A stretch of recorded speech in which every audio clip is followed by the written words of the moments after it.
You turn my morning into dancing. You turn my morning into dancing. 'Cause your love changes everything. Your love changes everything. Oh, there's something about your love. Something about your love changes everything in my body. Oh, something about your love. Something about your love changes everything. It changes everything. Something about your love. Something about your love changes everything. It changes everything. Something about your love. Something about your love changes everything. Changes everything. Something about your love. Something about your love changes everything. Something about your love. Something about your love changes everything. Changes everything. Something about your love. Something about your love changes everything. Changes everything. Something about your love. Something about your love changes everything. You turn my morning into dancing. You turn my morning into dancing. You turn my morning into dancing. You turn my morning into dancing. You turn my morning into dancing. Something about your love. Something about your love changes everything. Good morning, Firmly Rooted family. Pastor Tom, Firmly Rooted Church. Great to have you on board on this Thursday morning. Jacksons are in the house, and they are finishing up breakfast. Woo, woo, woo, woo. Look at them go. Go. There was a collision right there as two boys collided. Today I'm just overwhelmed a little bit looking at like the men's devotion this morning and the one today. How often the issue is so simple and somehow we make it really complicated. Like little children, when God says to us, hey, I want you to do it this way, we go, I think I have a better way. No, I want to do it a different way. And he goes, well, no, I'm God and I'm your father and I know more than you know. And we say, no, I think I know as much as you or better than you. And so I'm going to do it my way. And then we pay a price and we wonder why God's not faithful. Why is he punishing us? And he's going, I told you which way to do it. And you didn't do it. It's a constant theme. Hence why I guess you got to understand why I emphasize the two kingdoms and the two natures. Because the further apart I can move my old nature from my new nature, the better I see.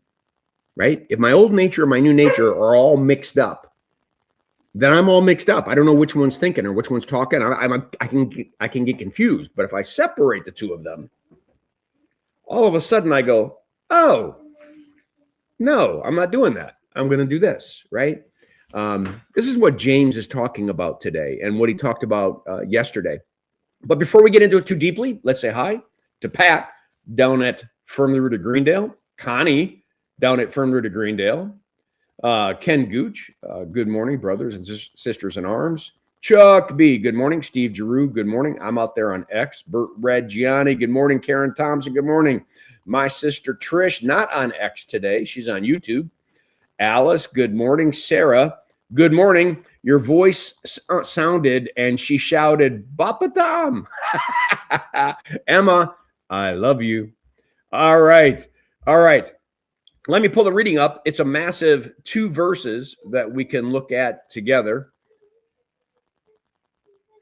If anyone thinks he's religious, if anyone thinks they've got a relationship with God and does not bridle, right? The bit on a horse, bridle to control the horse, his tongue, but deceives his heart,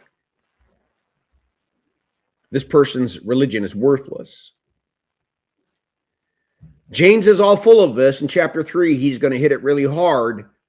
Out of the same mouth comes praising and cursing. This should not be. And every one of us should say amen and then say, oh my goodness, I've got a mouth too. I wonder what comes out of my mouth.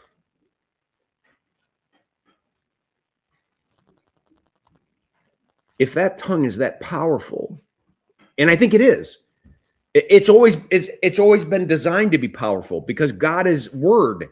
God speaks words, and the words are eternally true. And so inherently, if we're created in his image, then we're supposed to use words, and those words are powerful.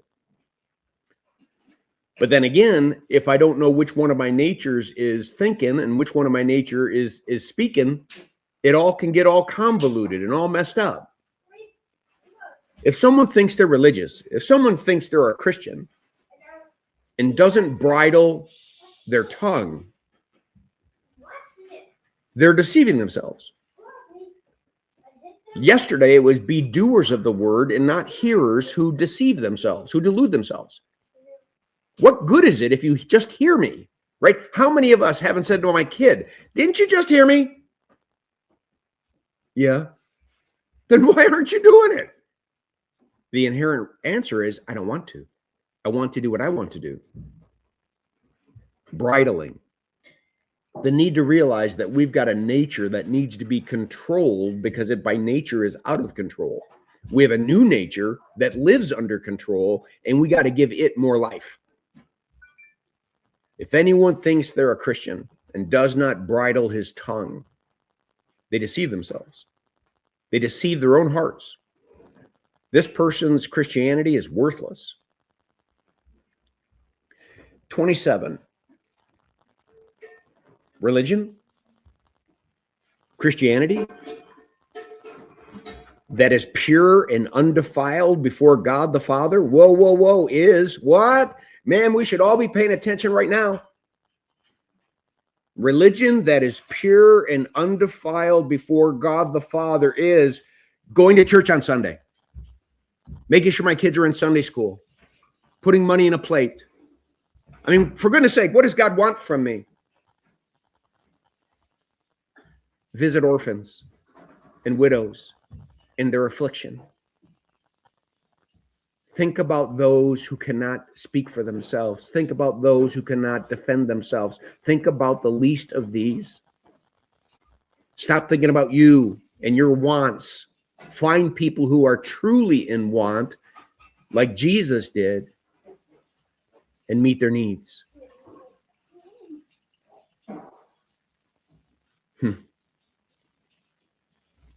It's one of the things I love about Firmly Rooted. One of our family members in need, boy, we're there. We find something happening in the community, we're there. And I love that. I'm proud of all of you. But James is trying to tell us that they'll know we're Christians by our love, not just our love for one another, but our love for the broken, for our love for the hurting, our love for those who are wounded.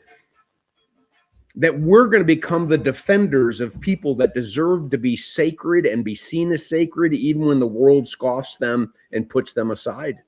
And in America, maybe even kill them or euthanize them because that's humane. And we say, no. They are created in the image of God. True undefiled religion before God the Father is lived out in taking care of like orphans and widows in their affliction. And then lastly, keep oneself unstained from this world. Think you maybe should not only separate your two natures, but we should separate the two kingdoms as far as possible? Yes and amen. How can I keep myself from being unstained by the world if I got the world all mingled up in my faith? The world needs to be outside. I just visit this planet. I don't live in this planet anymore. I'm not a citizen of this world anymore. We live like people who are citizens of a new kingdom, even when we enter our workplace, even when we enter everyday life. All right. Let me pull that back out of here. You're done? You're alive? And let me see who else came on board. Kimberly Jackson. Hey, Kimberly Jackson, you want to see two silly boys? Oh, there's one. Where's the other one? Don't be surprised if the other one doesn't come and cross his eyes, because every time he comes on the screen, he crosses his eyes. Louis, come here.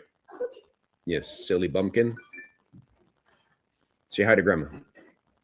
There's the eyes. Say hi. Hi. All right. Diane Giroux, good morning. All right, everyone. Blessings on your day. Make it a firmly rooted day, and may someone see Jesus in us today. Peace.